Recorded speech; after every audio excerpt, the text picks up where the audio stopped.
इसमें ज्यादा कुछ, थोड़ा बहुत कॉन्सेप्ट है, बस उतना समझना है, उससे ज्यादा की जरूरत नहीं है।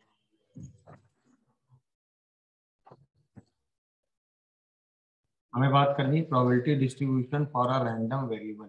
मतलब एक रैंडम वेरिएबल एक्स होगा, उस एक्स का मतलब वो एक कंडीशन होगी, उस कंडीशन पे ही हम एक पूरा डिस्ट्रीब्यूशन चार्ट बनाएंगे।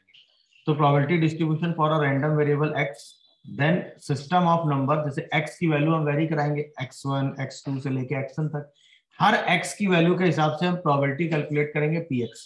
तो जैसे x की वैल्यू जब x1 होगी तो प्रोबेबिलिटी होगी p1, x की वैल्यू जब x2 होगी तो प्रोबेबिलिटी होगी p2, ऐसे x की वैल्यू जब xn होगी तो प्रोबेबिलिटी होगी pn। That is called probability distribution of random variable x। ये एक चार्ट बना मिलेगा, या चार्ट बना होगा, या आपको बनाना होगा। अगर बना होगा तो वेल एंड गुड है, नहीं बना होगा तो आप उस डिस्ट्रीब्यूशन को लेते हुए वो चार्ट बनाएंगे। अच्छा, इस चार्ट बनने के बाद दो चीजें फिक्स होंगी। पहला, जितनी भी प्रोबेबिलिटी होंगी सब पॉजिटिव होंगी और सबकी वैल्यू 0 से 1 के बीच में होगी। और दूसरा, जो भी रैंडम वेरिएबल एक्स होगा उसके बिहाफ पे जितनी भी प्रोबेबिलिटीज आप कैलकुलेट करेंगे, सारी प्रोबेबिलिटीज का जो सम होगा वो हमेशा 1 होगा। यानी ये सारे इवेंट जो होंगे वो एग्जॉस्टिव इवेंट होंगे। मतलब ये सारे इवेंट अगर आप एक साथ मिक्स कर दो तो आपका पूरा सैंपल स्पेस बन जाएगा, जिस सैंपल स्पेस में ये रैंडम वेरिएबल वाली प्रोबेबिलिटी हो रही है। ये हमेशा ध्यान रखिएगा, सारी प्रोबेबिलिटी जो होंगी वो हमेशा 0 से 1 के बीच में होंगी, और सारी प्रोबेबिलिटीज का जो सम होगा वो हमेशा 1। मेरी बात समझ में आ गई? द x1 x2 सब पॉसिबल रियल नंबर्स होंगे, उनके हिसाब से आप प्रोबेबिलिटीज निकालोगे, वो पी आई होगी। तो सारी प्रोबेबिलिटीज का जो सम होगा वो हमेशा 1। मेरी बात समझ में आ रही? जैसे फॉर एग्जाम्पल, बहुत आसान सा एग्जाम्पल लें, मान लो हम दो कॉइन ले लें और दो कॉइन आप टॉस करो। तो जब आप दो कॉइन टॉस करोगे तो होगा क्या, या तो दो हेड आएंगे, या एक हेड एक टेल आएगा, या एक टेल एक हेड आएगा, या दो टेल आएंगे। तो हमने एक रैंडम वेरिएबल एक्स लिया, that is called number of heads. और इस रैंडम वेरिएबल पे हमने प्रोबेबिलिटी डिस्ट्रीब्यूशन बनाया। मेरी बात समझ पा रहे हो कि नहीं? पहला कंडीशन हम क्या ले सकते हैं, एक भी हेड ना आए। दूसरा कंडीशन हम ले सकते हैं एक हेड आए, या हम ले सकते हैं नंबर ऑफ हेड्स 2। अब हमने एक भी हेड नहीं लिया तो इसका मतलब दोनों टेल हो गए। तो अच्छा, टोटल जो सैंपल स्पेस हमारा बना वो 4 बना, एक भी हेड ना लेने वाला केस हुआ एक, तो इसकी प्रोबेबिलिटी क्या हो गई, 1/4। अच्छा, अब हमने कहा कि एक हेड आए, एक हेड आने के दो केस पॉसिबल है, या तो हेड टेल या टेल हेड, तो इसकी प्रोबेबिलिटी कितनी हो गई, 2/4। और अगर हमने कहा दो हेड आए तो इसकी प्रोबेबिलिटी भी एक हो गई, दैट इज 1। तो ये हो गया probability distribution for this random variable, जहां रैंडम वेरिएबल क्या हो गया, नंबर ऑफ हेड्स। बात समझ में आ गई? अब देखो कॉमन सेंस है, सारी प्रोबेबिलिटीज का सम अभी भी क्या मेंटेन हो रहा है, और वो होना भी चाहिए, और सारी प्रोबेबिलिटीज जो है वो 0 से 1 के बीच में। बात समझ में आ गई? अरे हाँ या ना, नोट कर लीजिए इस चीज को। तो ये हो गया प्रोबेबिलिटी डिस्ट्रीब्यूशन। इसमें सिर्फ दो चीज ध्यान रखिएगा, सारी प्रोबेबिलिटीज का सम 1 होता है। कई बार इसमें कोई कांस्टेंट इन्वॉल्व कर देगा तो उस कांस्टेंट की वैल्यू आप प्रोबेबिलिटी डिस्ट्रीब्यूशन के सम से निकालेंगे। मेरी बात समझ में आ रही है कि नहीं?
क्या भाई, बात समझ में आ गई? तो ज्यादा नहीं इसमें, आप ये लिख लो सारी प्रॉपर्टीज का सम, एक ये टेबल बना लो और ये एग्जांपल लिख लो। अब एग्जांपल मतलब मोस्ट ऑफ द केसेस में कई बार आपको केसेस बनाने पड़ते हैं, तो उस समय आपको प्रोबेबिलिटी निकालना आना चाहिए। अदरवाइज तो मोस्ट ऑफ द क्वेश्चन जो आते हैं उसमें इस तरह की टेबल बन के ही मिली होती है, तो वहां पे आपको टेंशन लेने की जरूरत नहीं होती। बात समझ में आ रही है कि नहीं?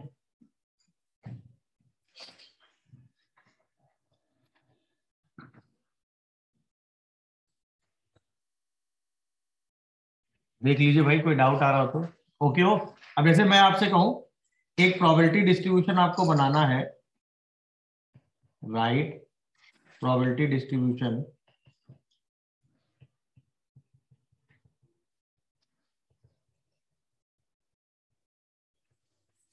फॉर रैंडम वेरिएबल,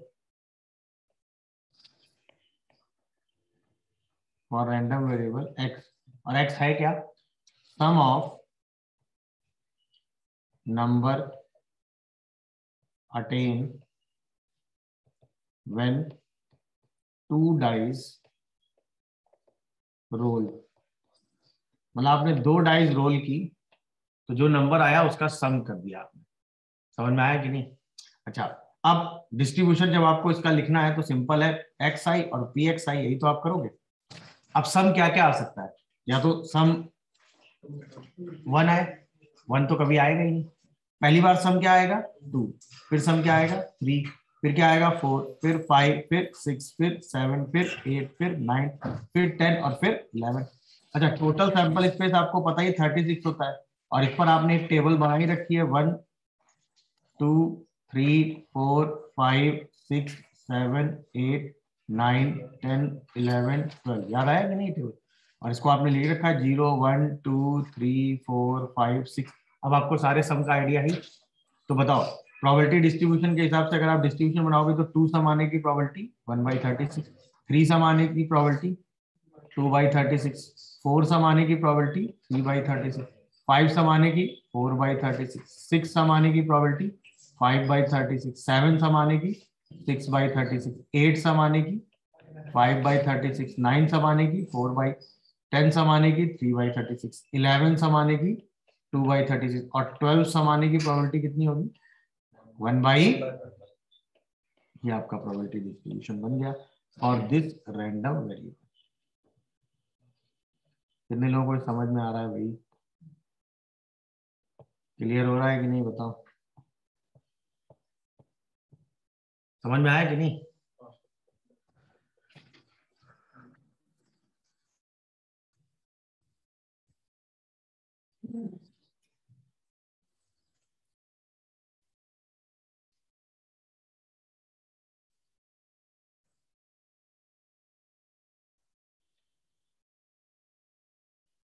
हो गया एग्जांपल डन?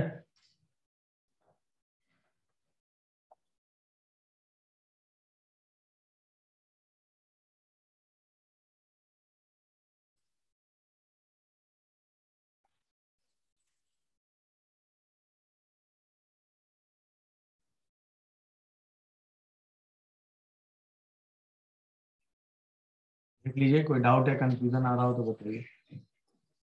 समझ गया भाई? चलिए, तो ये बात हो गई प्रोबेबिलिटी डिस्ट्रीब्यूशन की। क्या करें अब इस प्रोबेबिलिटी डिस्ट्रीब्यूशन में? अभी तो क्वेश्चन हम करेंगे ही।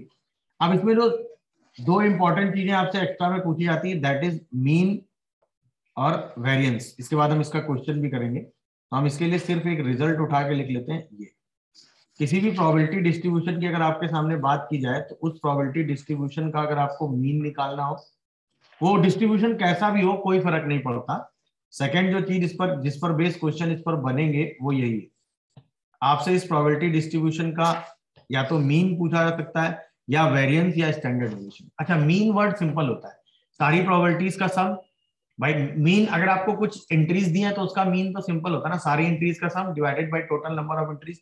तो अगर आपको कोई भी प्रोबेबिलिटी डिस्ट्रीब्यूशन दिया है तो एक्सआई की अलग अलग वैल्यूज होंगी, रैंडम वेरिएबल, उन रैंडम वेरिएबल की अलग अलग पीआई प्रोबेबिलिटीज होंगी।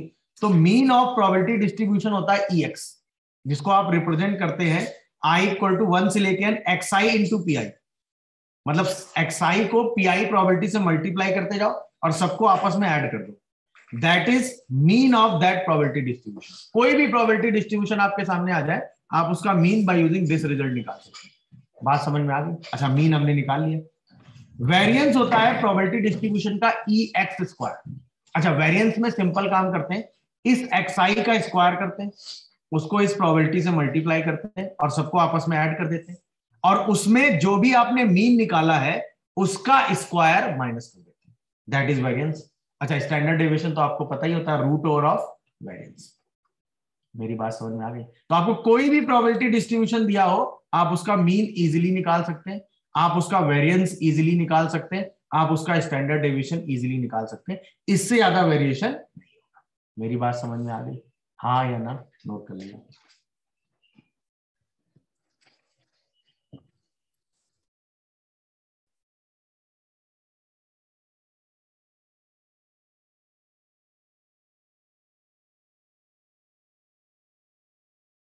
ये प्रोबेबिलिटी डिस्ट्रीब्यूशन की दूसरी सबसे इंपॉर्टेंट चीज है जो पूछी गई है, और पिछले 2-3 बार से प्रोबेबिलिटी डिस्ट्रीब्यूशन के क्वेश्चन पूछे जाने का ट्रेंड है। तो प्रोबेबिलिटी डिस्ट्रीब्यूशन पता होना चाहिए, आपको पूछ लेता है नॉर्मली, और बहुत आसान चीज है, बहुत वेरिएशन है नहीं।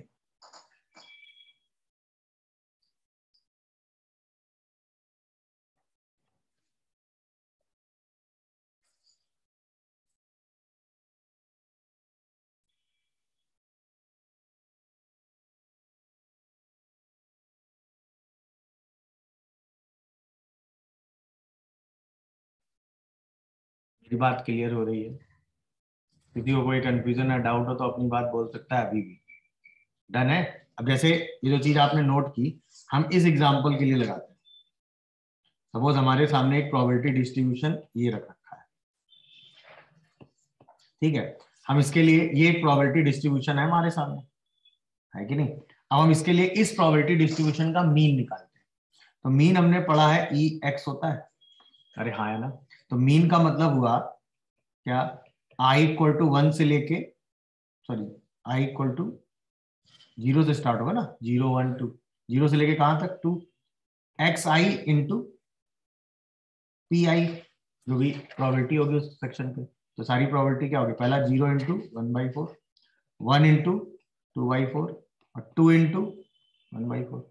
मेरी बात समझ में आ रही? तो इसका मीन क्या निकल के आया? कितना आ गया? 1। मेरी बात क्लियर हो रही है? बोलो भाई। अरे हाँ है ना? चलिए, अब हम बात करते हैं इसी प्रोबेबिलिटी डिस्ट्रीब्यूशन के वेरिएंस की, इसी प्रोबेबिलिटी डिस्ट्रीब्यूशन के वेरिएंस की। तो क्या होगा? सिग्मा आई इक्वल टू 0 से लेके 2 x I square into P I. क्या हुआ? कुछ गड़बड़ है? कम नहीं लिखा। और यहां पर आएगा ई एक्स का जो भी मीन आया उसका होल स्क्वायर माइनस कर देंगे, यही तो होगा। चलिए स्टार्ट करिए, क्या आएगा बताओ? ये स्क्वायर करो जरा। तो पहला तो आएगा 0 इंटू 1/4 का होल स्क्वायर, दूसरा क्या आएगा? 1 इंटू 2/4 यानी 1/2 का होल स्क्वायर, ऐसा होगा क्या? अरे हाँ है ना? अच्छा सॉरी, एक्स आई का स्क्वायर मतलब 1 स्क्वायर इंटू 1/2, फिर एक्स आई का स्क्वायर और इंटू 1/4, और -1 का होल स्क्वायर। ये और ये कैंसिल हो जाएंगे, क्या आ जाएगा? अब यहीं पे ये हो गया वेरिएंस। मेरी बात समझ रहे हो? यहीं पे मैं पूछता स्टैंडर्ड डेविएशन इसका क्या हो जाता? तो root under of E X square, तो इसी को क्या ले लेते? किसी भी डिस्ट्रीब्यूशन का आप मीन, स्टैंडर्ड डेविएशन और वेरिएंस कैलकुलेट कर सकते हैं, किसी भी डिस्ट्रीब्यूशन का, बाय यूजिंग दिस रिजल्ट। उसमें आपको कुछ सोचने की जरूरत नहीं। मेरी बात समझ में आ गई? देख लीजिए, कोई डाउट या कंफ्यूजन आ रहा हो तो बताइए।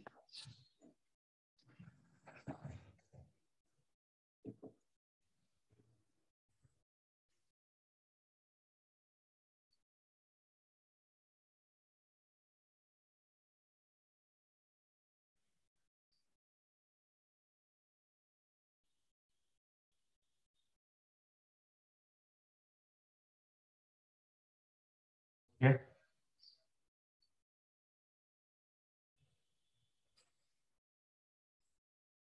हो गया? नोट कर लीजिएगा। अच्छा, तीसरा और सबसे इंपॉर्टेंट जो एक आध बार क्वेश्चन पूछा गया है, वो पूछा गया probability distribution for binomial trials.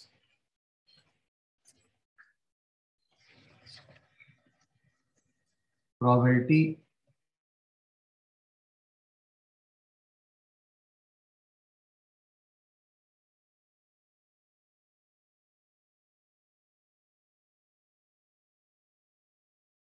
ये होता है कि आप कोई भी काम सक्सेसिवली कर रहे होते हैं, है ना? और उसमें क्या होता है, P जो होता है वो होता है प्रोबेबिलिटी ऑफ सक्सेस।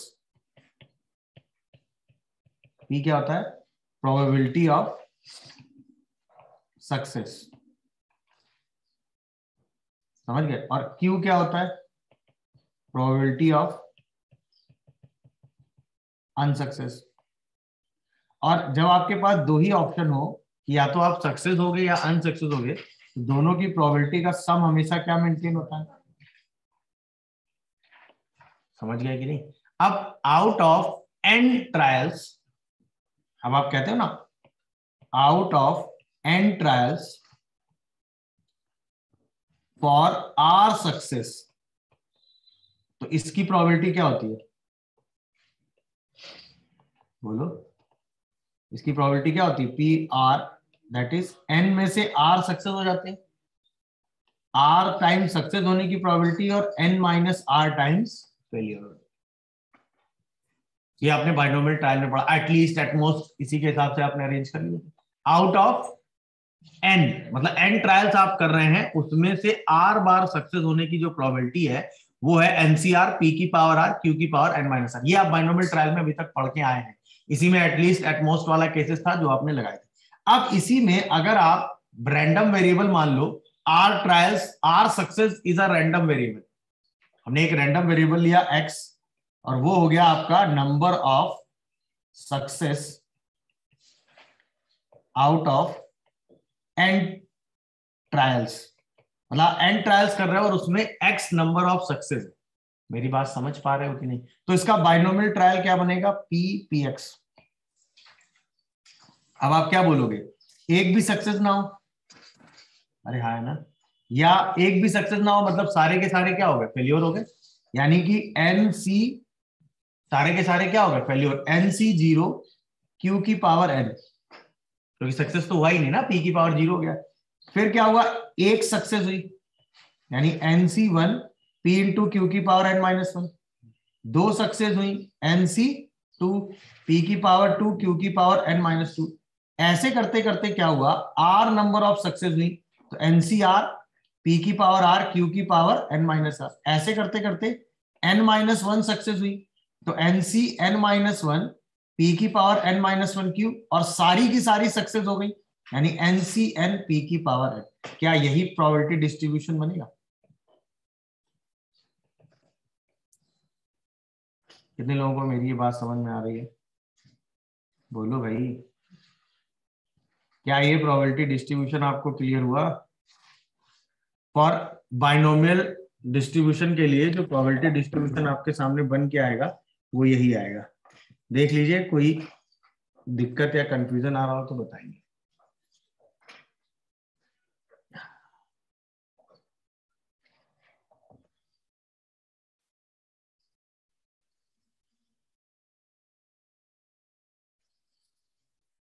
अरे हाँ है ना, देख लीजिए कहीं कोई दिक्कत या कंफ्यूजन आ रहा हो इस बाइनोमियल ट्रायल में तो आप मुझे बताएंगे। ये बाइनोमियल जो ट्रायल्स हो रहे हैं उनका हमने सक्सेस और अनसक्सेस की बात की है कि उसमें कैसे हम बाइनोमियल ट्रायल्स बना पा रहे हैं रैंडम वेरिएबल एक्स पे।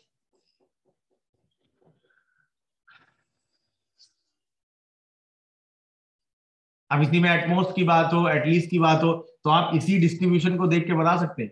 जैसे एटलीस्ट आर हो तो आप आर के आगे सारे ले लेंगे, तो सारे बाइनोमियल जो डिस्ट्रीब्यूशन के प्रोबेबिलिटी आ रहे हैं सबको ऐड कर देंगे। एटमोस्ट आर हो तो आर के पीछे वाले सारे ले लेंगे। अरे हाँ है ना, एक बार आपने ये डिस्ट्रीब्यूशन बना लिया तो इसके हिसाब से आपको जो भी प्रोबेबिलिटी कैलकुलेट करनी होगी वो आप इजीली कैलकुलेट कर सकते हैं, इसमें कहीं कोई कंफ्यूजन नहीं। अब इस बाइनोमियल डिस्ट्रीब्यूशन में दो इंपॉर्टेंट रिजल्ट है, वो यही लिख लो। इसका मीन, मीन मतलब EX,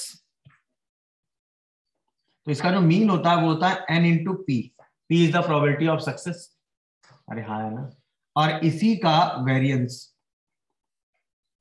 that is EX square, ये होता है n into P into Q. तो प्रोबेबिलिटी डिस्ट्रीब्यूशन का मीन होता है NP और प्रोबेबिलिटी डिस्ट्रीब्यूशन का वेरिएंस होता है NPQ फॉर बाइनोमियल ट्रायल्स। मतलब बाइनोमियल ट्रायल्स में अगर प्रोबेबिलिटी डिस्ट्रीब्यूशन है तो उसका मीन होता है n into P. n is the number of trials, p is the probability of success of trial. मेरी बात समझ में आ गई? q is the probability of unsuccess of trials.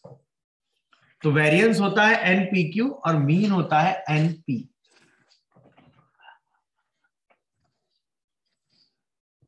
बात समझ में आ रही है कि नहीं? क्लियर हो गया? तो देखिए, अच्छा इस रिजल्ट को अगर मैं प्रूव करना चाहूँ तो बहुत इजीली है प्रूव करना। मैं मीन प्रूव कर देता हूँ, वेरिएंस तो फिर उसी के हिसाब से आप मीन जैसे प्रूव करेंगे वैसे ही वेरिएंस प्रूव कर लेंगे। तो मीन के लिए अपने को क्या करना होता है? मीन अगर EX की बात करें तो अपने को क्या रिजल्ट है भाई? R इक्वल टू 0 से लेके n तक जाना है। अरे हाँ, है ना? XR लेना और उसकी प्रोबेबिलिटी ले लेनी है और दोनों को आपस में क्या कर देना, मल्टीपल। यही तो कह रहा है। अच्छा, ये तो अपने को पता है कि P प्लस Q कहीं भी लिखा हो उसका मतलब क्या होता है, 1। अच्छा आप देखो, अपन R इक्वल टू 0 से n चलते हैं तो XR का मतलब हो गया R। अरे हाँ, है ना? और P XR उस समय लिखोगे तो NCR P की पावर R Q की पावर n माइनस R। बोलो भाई। अच्छा, इसको अगर आप ध्यान से देखो, R इक्वल टू 0 से लेके n, तो इसमें Q की पावर n तो कॉमन होके बाहर आ जाएगा और ये बन जाएगा NCR R इंटू NCR और यहां आएगा P बाई Q की पावर R। कितने लोगों को ये बात समझ में आ रही है भाई? हाँ, है ना? अच्छा, अब आपने एक रिजल्ट पढ़ा होगा, NCR is n by R n minus one C R minus one. याद है कि नहीं? तो इसमें हम R इंटू एनसीआर को क्या लिख सकते हैं? n into N minus one C R minus one. Am I correct और नॉट? बोलो भाई। तो यही रिप्लेसमेंट आप यहां लगा दो तो क्या आएगा बताओ? Q की power n, R equal to 0 से लेके n। अच्छा, n into N minus one C R minus one P by Q की पावर R। देख लो, कोई डाउट आ रहा हो तो बताओ। डन है। अब हमने क्या किया, P बाई क्यू भी एक बाहर करना चाहो तो कर सकते हो, कोई बड़ा टास्क नहीं है, क्योंकि n minus one C R minus one same type का ही बन जाएगा। तो हमने क्या किया, Q की power n minus one into P और साथ में एक n ले लिया और ये लिख दिया R इक्वल टू 0 से लेके n minus one C R minus one P by Q की पावर R माइनस वन। कितने लोगों को ये चीज यहां तक समझ में आ रही है बताओ? अरे हाँ या ना? अच्छा, R इक्वल टू 0 का कोई सिग्निफिकेंस है? नहीं, क्योंकि R इक्वल टू 0 इस पे आप रख ही नहीं सकते, क्योंकि बाइनोमियल में ये चीज निगेटिव हो ही नहीं सकती। तो यानी कि इस सम को अगर आप देखो तो एन पी क्यू की पावर n माइनस वन, इसको हम R इक्वल टू 1 से लेके कहां तक ले जाएंगे, n माइनस वन, और n minus one C R minus one P by Q की पावर R माइनस वन है। अब अगर आप इसको ध्यान से ओपन करोगे तो क्या लिखोगे? इसको आप लिखोगे n minus one C zero. बोलो, n minus one C one P by Q. अरे हाँ या ना? ऐसे करते करते ये कहां तक जाएगा, n minus one C n minus one P by Q की पावर n माइनस वन। तो क्या ये 1 प्लस पी बाई क्यू की पावर n माइनस वन लिखा है? बाइनोमियल सभी हो गया ना ये। और यहां पर है एन पी इंटू क्यू की पावर n माइनस वन। अब जैसे आप एलसीएम लोगे तो क्या आएगा, n इंटू पी क्यू की power n minus one P plus Q की power n minus one upon Q की पावर n माइनस वन। ये और ये तो 1 होता ही है। आंसर कितना आ गया? That is mean of binomial distribution. अरे ये रिजल्ट मतलब प्रूव, मीन का फॉर्मूला देखो सिंपल है, कोई भी बाइनोमियल डिस्ट्रीब्यूशन दिया रहेगा, मीन निकालने का तरीका यही है। हाँ है ना? कितना भी टफ डिस्ट्रीब्यूशन हो कोई फर्क नहीं पड़ता, मीन आप ऐसे ही निकालें। बाइनोमियल ट्रायल में ये काम आप अब बार बार नहीं करेंगे। बाइनोमियल अगर ट्रायल होगा तो उसका मीन आप सीधे उठा के क्या लिख देंगे, एनपी, और उसका वेरिएंस क्या लिख देंगे, एनपी। मेरी बात समझ पा रहे हो? हाँ या ना? नोट कर लीजिए।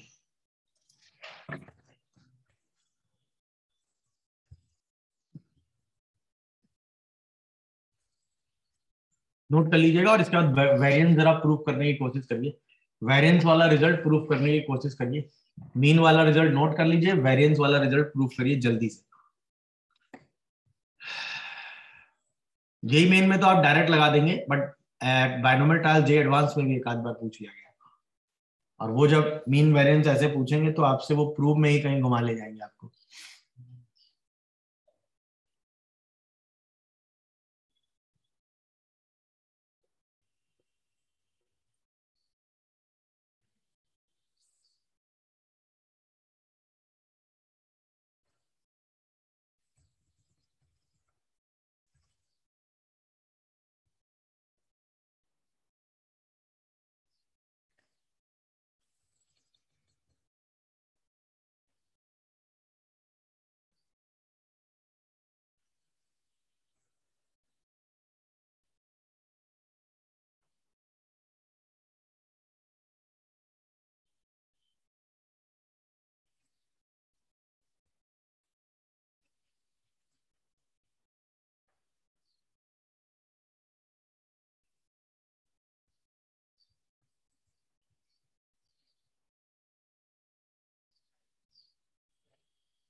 हो गया भाई?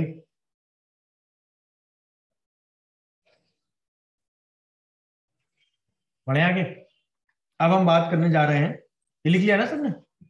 अब अगर इसी में वेरिएंस किसी ने प्रूव किया, वेरिएंस को हो गया।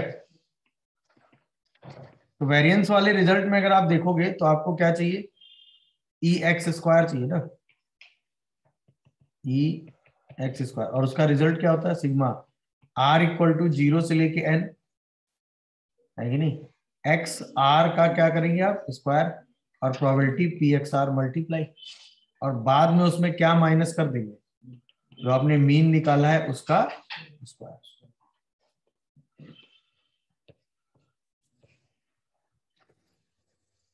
सही है ना? सबसे पहले हम इसी को कैलकुलेट कर लेते हैं, बाद में ये वैल्यू रख के सिंप्लीफाई कर लेंगे। चलिए अब इसी को कैलकुलेट करते हैं साइड में। r इक्वल टू 0 से n, एक्स आई मतलब आर स्क्वायर, और एन सी आर पी की पावर आर क्यू की पावर n माइनस आर। तो एक तो रिजल्ट r इंटू एनसीआर आप पहले से जो आपने लगाया वो आप लगा ही दोगे। तो इसमें से सबसे पहले आप q बाई पी की पावर n तो बाहर ही कर लो, नहीं q की पावर n बाहर कर लो, नहीं, और एक n भी बाहर कर लो, या पहले अच्छे से लिख लो, r इक्वल टू 0 से लेके n, r इंटू एनसीआर और p बाई क्यू की पावर r। चेक करो क्या सही लिखा है, बोलो भाई। अरे हाँ है ना, सही है ना ये? अच्छा, इसको r इंटू एनसीआर को अभी आपने थोड़ी देर पहले लिखा था ना, क्या लिख देंगे, r into NCR is equal to n into n minus one C R minus one. Am I correct ना? तो बन जाएगा n इंटू क्यू की power n, r equal to 0 से लेके n, r n minus one C R minus one, और p by Q की power r। ये तो ओके। अब सोचो, इसको अगर आप ध्यान से ऑब्जर्व करो तो n इंटू क्यू की पावर n साइड में रखा रहने दो, बोलो भाई, और यहां पर r इक्वल टू 0 से लेके n, इसको लिख दो r minus one plus one, r minus one plus one. तो r minus one plus one लिखोगे तो n minus one C R minus one, p by Q की पावर r अलग हो जाएगा, और साथ में वन वाला चीज आएगी, तो r इक्वल टू 0 से लेके n minus one C R minus one, p by Q की पावर r अलग आ जाएगा। देखो ये बात सबको समझ में आ रही होगी, नहीं आया समझ में? अरे हाँ ना। अब r minus one N minus one C R minus one को अगर आप देखो तो r minus one N minus one C R minus one को आप अगेन लिख सकते हो n minus one N minus two C R minus two, same logic.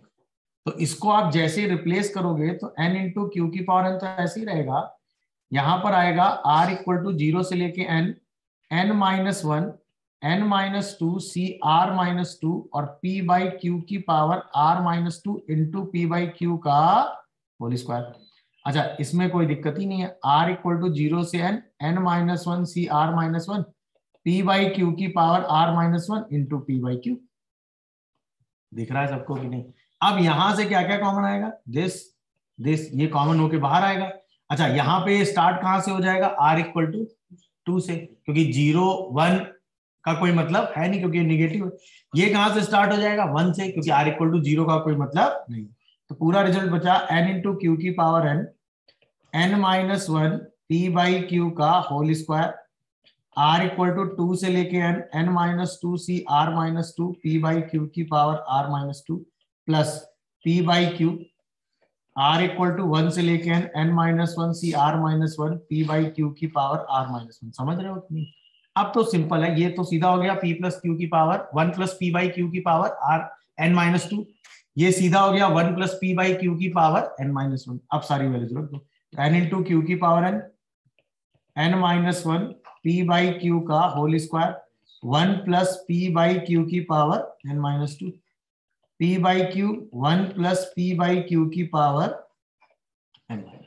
अच्छा p प्लस क्यू कितना होता है 1, p प्लस क्यू को 1 रख दो, तो n इंटू क्यू की पावर n, यहाँ एलसीएम में कितना आएगा क्यू की पावर n, और ये तो 1 हो जाएगा, p square into n-1, check करियो सही लिखा है, अरे हाँ है ना, और यहां पर कितना आएगा p अपॉन क्यू की पावर n, देख लो क्यू की पावर n एलसीएम लेके क्या हो जाएगा, कैंसिल आउट हो गया। अब ये क्या बचा, n square p square, n square p square और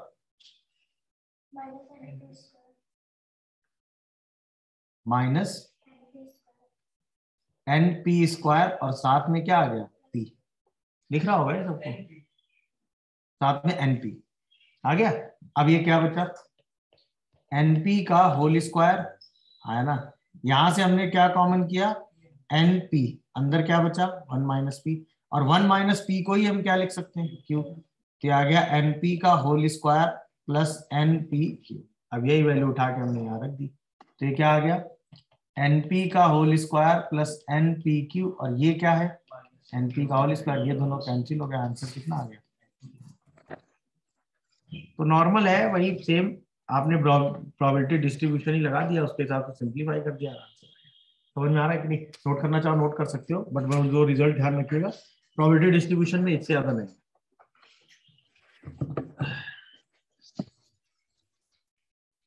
अब 2-3-4 क्वेश्चन अभी और करेंगे तो बाकी चीजें क्लियर हो जाएंगी।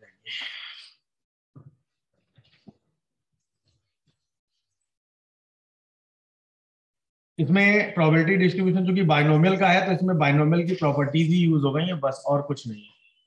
तो वो मैंने पीएनसी के टाइम पे एक टेबल में आपको बाइनोमियल की सारी, बाइनोमियल कोफिशिएंट की सारी प्रॉपर्टीज लिखवा रखी है, उनका ही यूज मैक्सिमम होता है जहां भी होता है। बाइनोमियल कोफिशिएंट में उससे ज्यादा प्रॉपर्टीज कहीं यूज नहीं होती।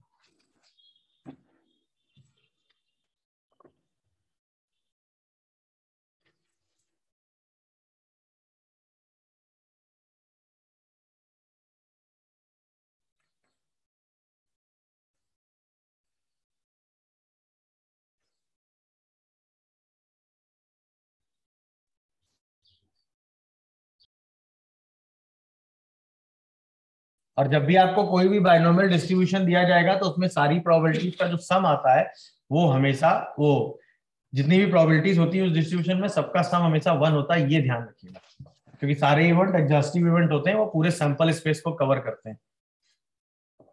तो वो प्रोबेबिलिटी डिस्ट्रीब्यूशन, रैंडम वेरिएबल का प्रोबेबिलिटी डिस्ट्रीब्यूशन तभी बनेगा जब आपने जितने रैंडम वेरिएबल लिए हैं उनकी प्रोबेबिलिटीज का सम 1 हो।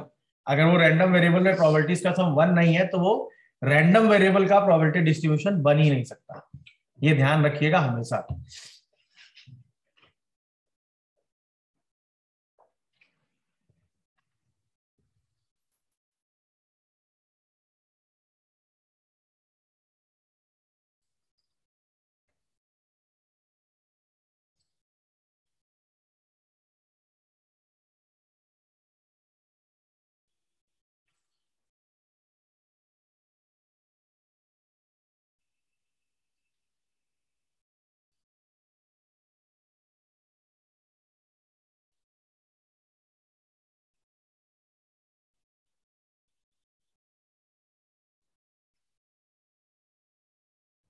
क्या समझ गए होंगे।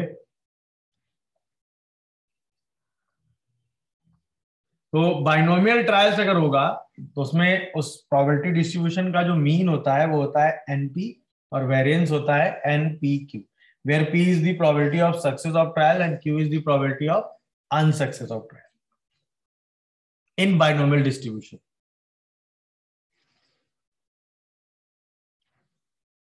क्लियर है, कोई कंफ्यूजन कोई डाउट, गुड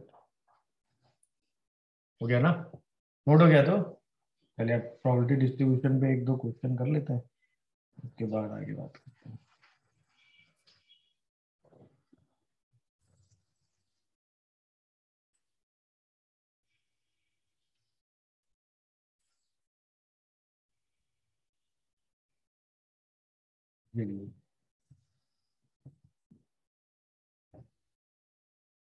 आराम से पढ़िए, सॉल्व करिए।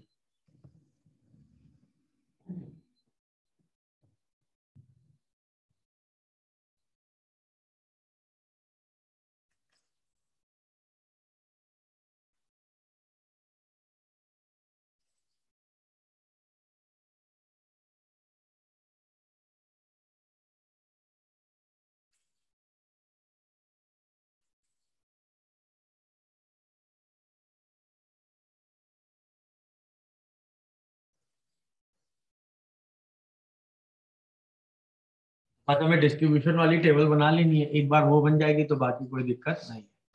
हर x जो है वो दिया हुआ है, denote the number of hours you study, उस बात की प्रोबेबिलिटी आपको दे रखी है px।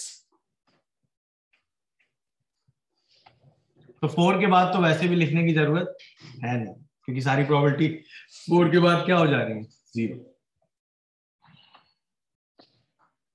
अगर आप प्रोबेबिलिटी डिस्ट्रीब्यूशन वैसे लिख ले रहे हो उसमें x और px लिखना चाह रहे हो, तो x जब 0 है तो प्रोबेबिलिटी 0 ही है, 0 है, 0.1 है।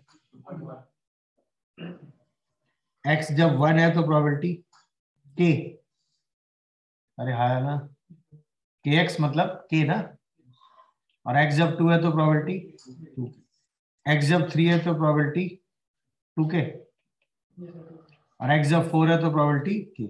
5 के बाद प्रोबेबिलिटी वैसे भी क्या हो जा रही है, 0। तो क्या ये डिस्ट्रीब्यूशन, रैंडम वेरिएबल डिस्ट्रीब्यूशन समझ में आया सबको? हाँ ना, जवाब बोलो भाई। अब आपने पढ़ा है ना सारी प्रोबेबिलिटीज का सम कितना मेंटेन होता है, तो वहां से किसकी वैल्यू निकलेगी, k। मेरी बात समझ में आ रही कि नहीं भाई? सारी पी एक्स का जो सम होता है वो हमेशा 1 मेंटेन ही होता है। तो यहां से अगर आप चलोगे तो कितना होगा, 6k plus 1/10 is equal to 1। तो k की वैल्यू कितनी आ गई, 3/20। देख लो, कोई डाउट आ रहा हो तो बताओ। 6k is 9/10, then k is 3/20। अब k मिल गया तो सारी प्रोबेबिलिटी डिस्ट्रीब्यूशन आपको मिल गई, हाँ है ना। तो ए वाला आंसर तो आपने सीधे ही दे दिया। बी में क्या करोगे, 3 पार्ट पूछे गए। पहला एटलीस्ट 2 आवर, तो एटलीस्ट 2 आवर मतलब कम से कम 2 चाहिए ना, अरे हाँ है ना। तो 2 के बाद की सारी प्रोबेबिलिटीज आप क्या करोगे, ऐड।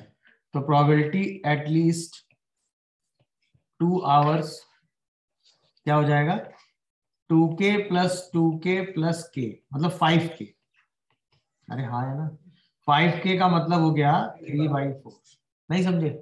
अच्छा, इसी में दूसरा पार्ट पूछा गया, प्रोबेबिलिटी ऑफ एग्जैक्टली 2 आवर, तो सिर्फ 2k, अरे हाँ है ना। एग्जैक्टली 2 आवर में सिर्फ आंसर क्या हो गया, 2k। 2k मतलब 3/10। और तीसरा पूछा गया प्रोबेबिलिटी ऑफ एटमोस्ट 2 आवर्स, नहीं समझे? मतलब मैक्सिमम 2 आवर, तो इसका मतलब 0, 1 एंड 2। इसका मतलब क्या हो गया, 1/10 प्लस k प्लस 2k। नहीं आया समझ में? इसका मतलब आंसर क्या हुआ, 1/10 प्लस 9/20। इसका मतलब 11। कितने लोगों को पूरी बात समझ में आई? कहीं कोई कंफ्यूजन या डाउट हो तो अपनी बात बोल सकते हो अभी। नॉर्मल आपने एक डिस्ट्रीब्यूशन चार्ट बना लिया, इसके बाद एक बार डिस्ट्रीब्यूशन टेबल आपके सामने बन जाएगी, फिर एटलीस्ट, एटमोस्ट, एग्जैक्टली जो भी आपसे पूछा जाएगा आप इजीली आंसर दे सकते हो। बोलो भाई।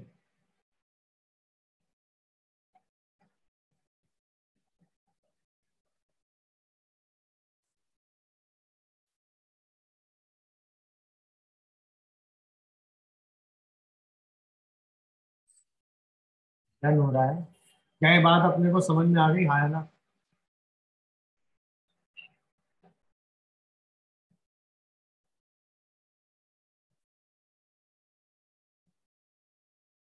डन है। अब जैसे इसी में आपसे क्वेश्चन ये पूछा गया था, find probability when x is less than 3, पहला सवाल। दूसरा इसी में पूछा गया था, find probability when x is lies between 1 to 4 upon x is 1 to 4 and x is less than 3। दो क्वेश्चन है।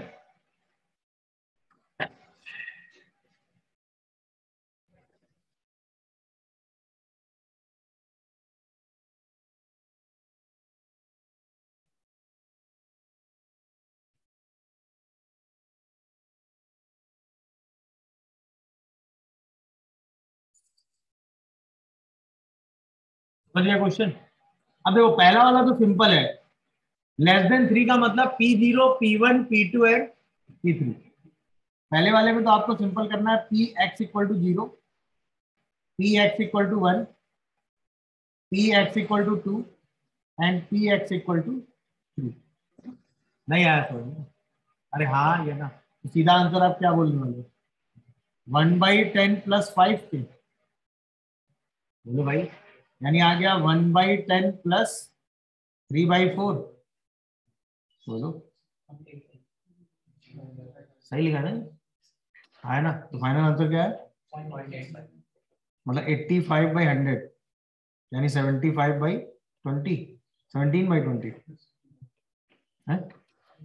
Answer is 17/20। पहला तो समझ में आ गया। अच्छा दूसरा जो केस है, इस type of question that is conditional, P A by B.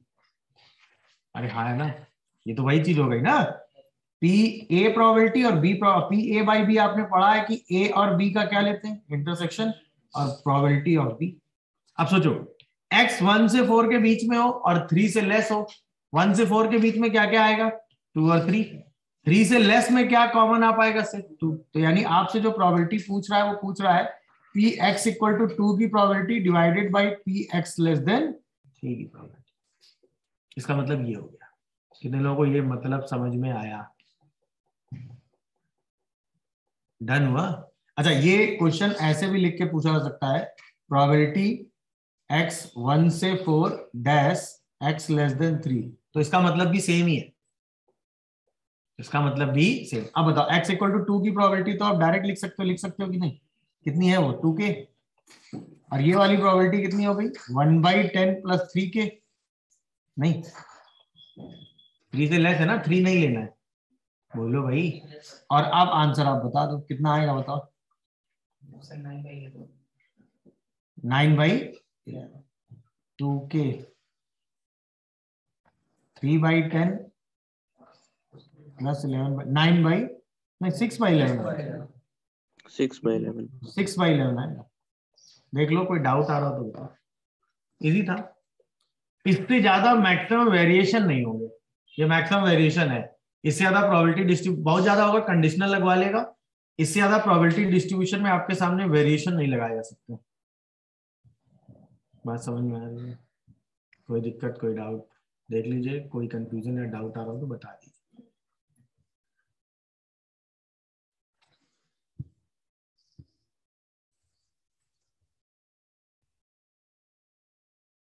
किसी का मीन वेरिएंस पूछा गया था तो वो भी आप आराम से निकाल सकते हैं। बोलो भाई।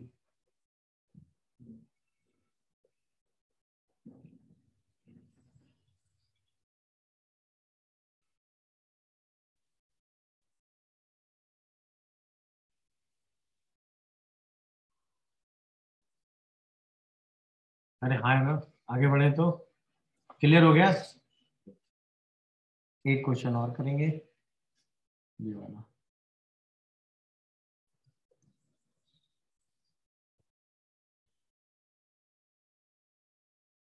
आंसर तो वैसे दिया ही हुआ है, बट सॉरी।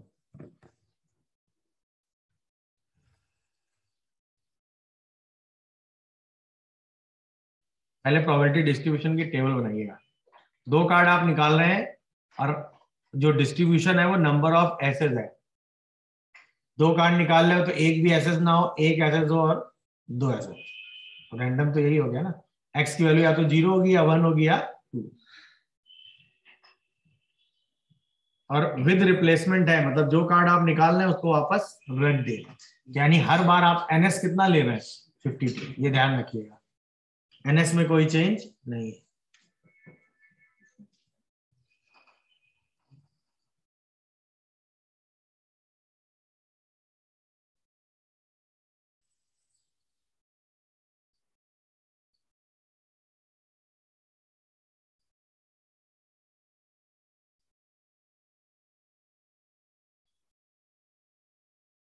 इसमें पहले रैंडम टेबल बनानी पड़ेगी, फिर Px1 और x2 निकालना पड़ेगा।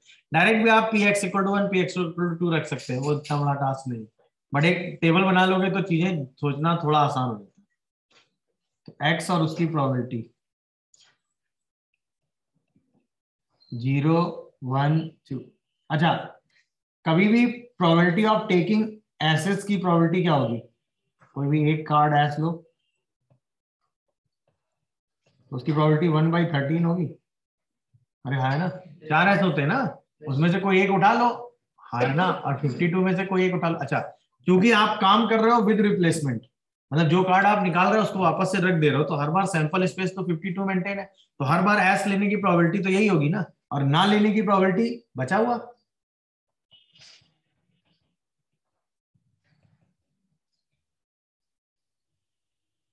दैट इज कितना? 12/13। कितने लोगों को समझ में आया भाई? ए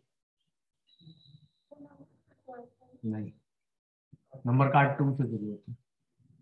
ए कब से नंबर कार्ड में आने लगा भाई? A is not a number card, इस दो के मतलब number card started from 2। A special card होता है भाई। कौन बोला 1 होता है? नहीं नहीं नहीं नहीं नहीं नहीं, ए कौन होता है 1 होता है? ए लिखा होता है, 1 लिखा ही नहीं होता ना। नंबर 2 से लिखे होते हैं भाई, 2 से 10 तक। अरे वैरायटी नहीं पता तुम लोग को? अरे ये तो गड़बड़ा जाएगा अभी।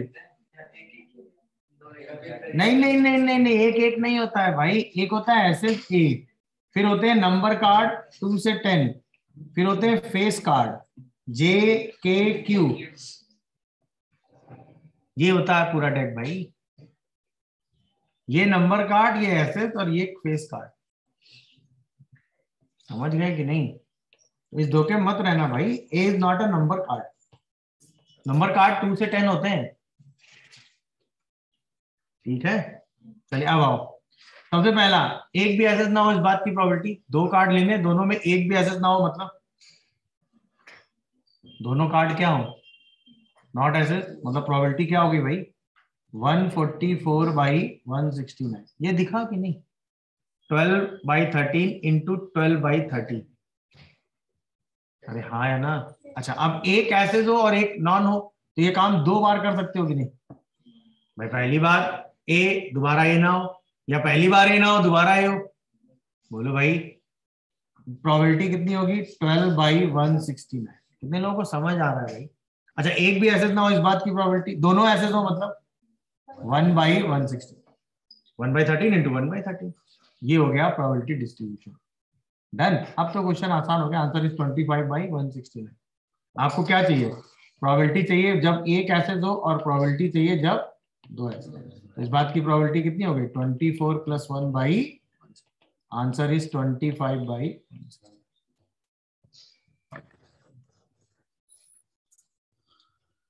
देख लीजिएगा, कोई डाउट आ रहा हो तो बताइए।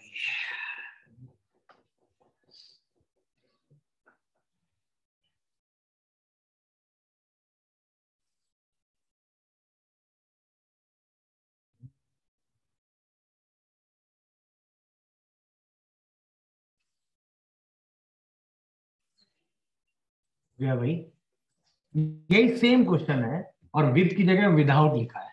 अब आंसर क्या होगा? Think and solve. Same question है, विद की जगह बस विदाउट लिखा है।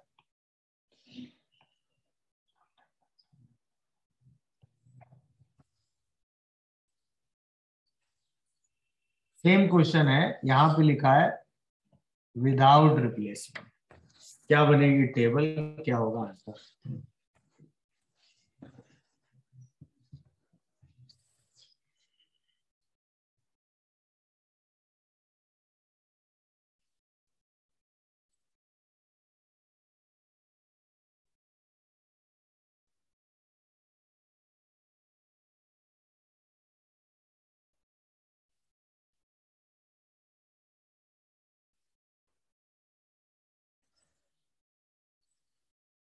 एक्स पी एक्स की वही वैल्यू होंगी 0 1 एंड 2।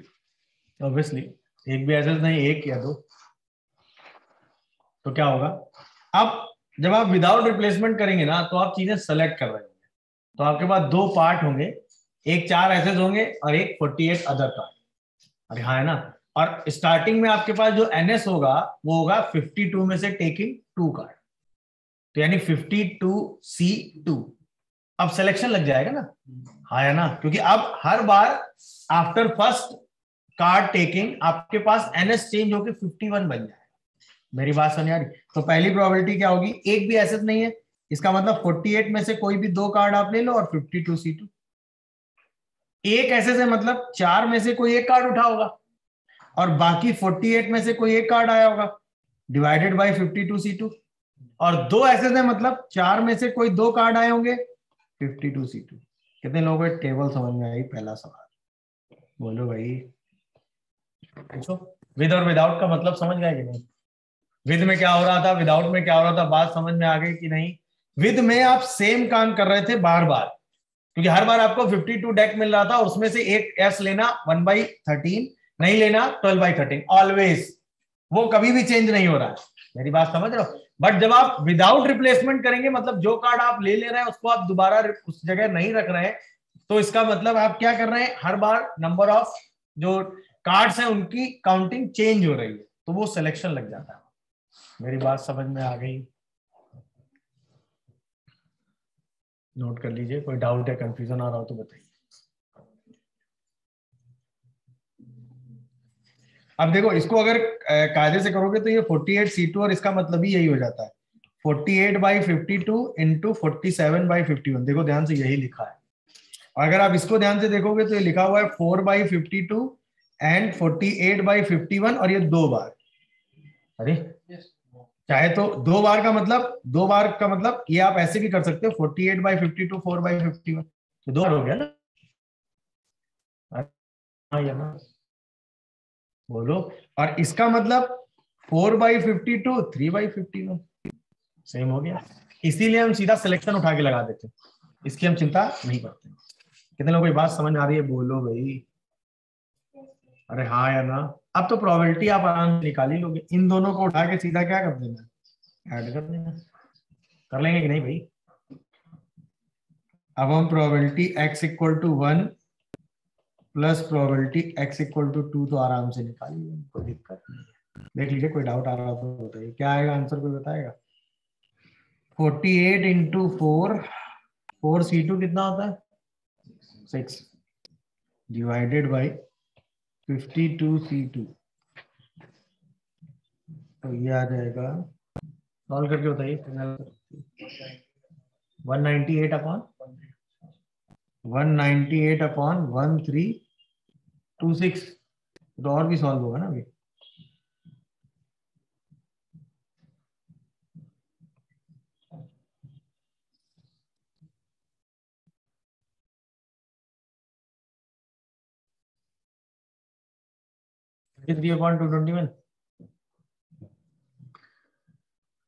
अगर ये आंसर लिखा है तो, अगर 33/1326 आंसर निकालने की आदत डालो, क्वेश्चन में कैलकुलेशन करने की आदत होनी चाहिए, वरना एग्जाम में भी कैलकुलेशन होते नहीं है।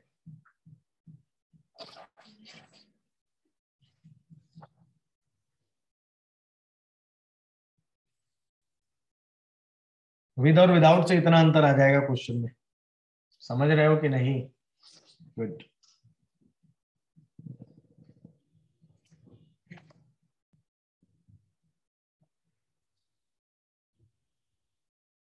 ठीक है, क्वेश्चन और कर लो।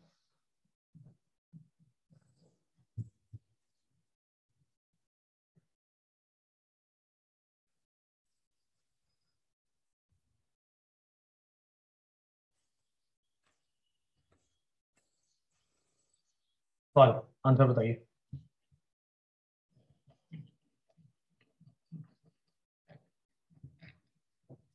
बायनॉमियल डिस्ट्रीब्यूशन और सेट थ्योरी दोनों मिला के क्वेश्चन पूछा गया आपसे।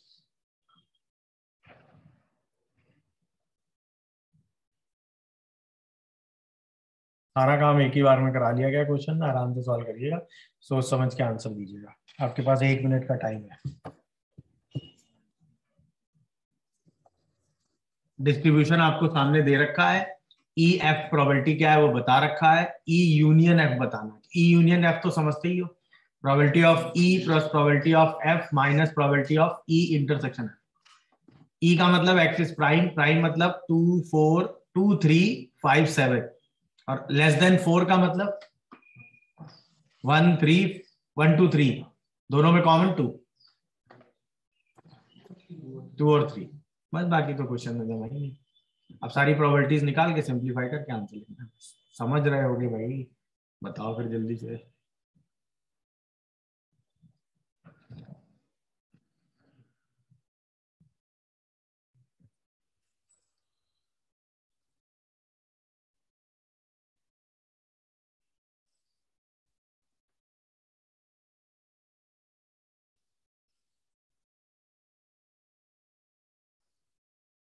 हो गया?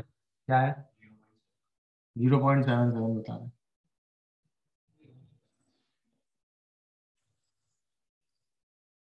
0.87।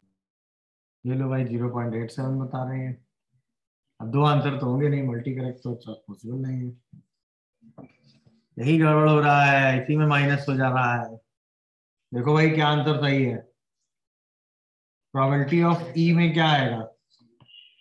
2 3 5 0.77। 7। वाह। प्रोबेबिलिटी ऑफ एफ में क्या आएगा? 2 1 से शुरू होगा, 1 2। इसमें क्या है, सारी प्रोबेबिलिटी कैलकुलेट मत करिएगा, उसकी जरूरत एक्चुअल में है नहीं। 1 2 एंड 3 समझ रहे हो कि नहीं? तो probability of E intersection F में क्या आ रहा है? Probability of 2 and probability of 3। तो final probability of E union F में क्या आ रहा है? प्रोबेबिलिटी ऑफ 2, सॉरी 1 से शुरू करो। प्रोबेबिलिटी ऑफ 1 प्लस probability of 2 plus probability of 3 plus probability of 5 plus probability of, उठा के ऐड कर दीजिए। तो 0.15 0.23 0.12, यहाँ तक हम पहुंच गए 0.450 थे, प्लस 0.270 एंड 0.07। Answer is 0.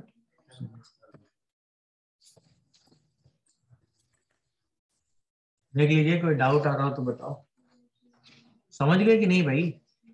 तो आपने रैंडम वेरिएबल भी लगा दिया और डिस्ट्रीब्यूशन भी लगा दिया, सिंपलीफाई करके अपना आंसर बता दिया। कोई दिक्कत, कोई कंफ्यूजन? इसका मीन बताओ।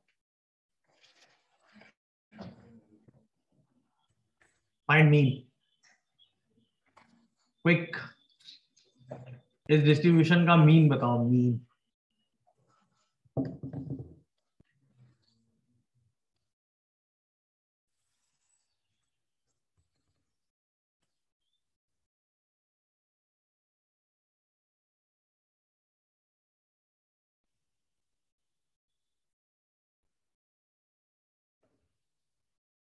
मीन बताइए भाई जल्दी से।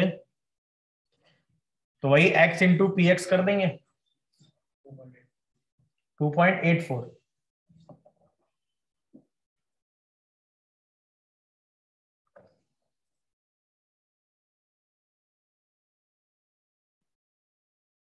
Three point 3.74। हाँ मीन बता रहे हैं 3.74 आ रहा है।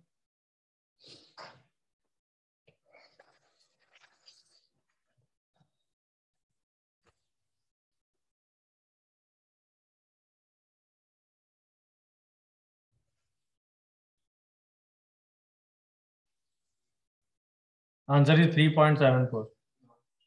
X I into P X I कर देंगे, आंसर इज 3.7। देख लीजिए, कोई डाउट आ रहा हो तो बताइए भाई। डन है? हटाएं? अब इस तरह की सिचुएशन आएगी तो डील कर लोगे सब लोग, बोलो हाँ या ना। ठीक है, चलिए प्रोबेबिलिटी में आपको इतना ही पढ़ना है।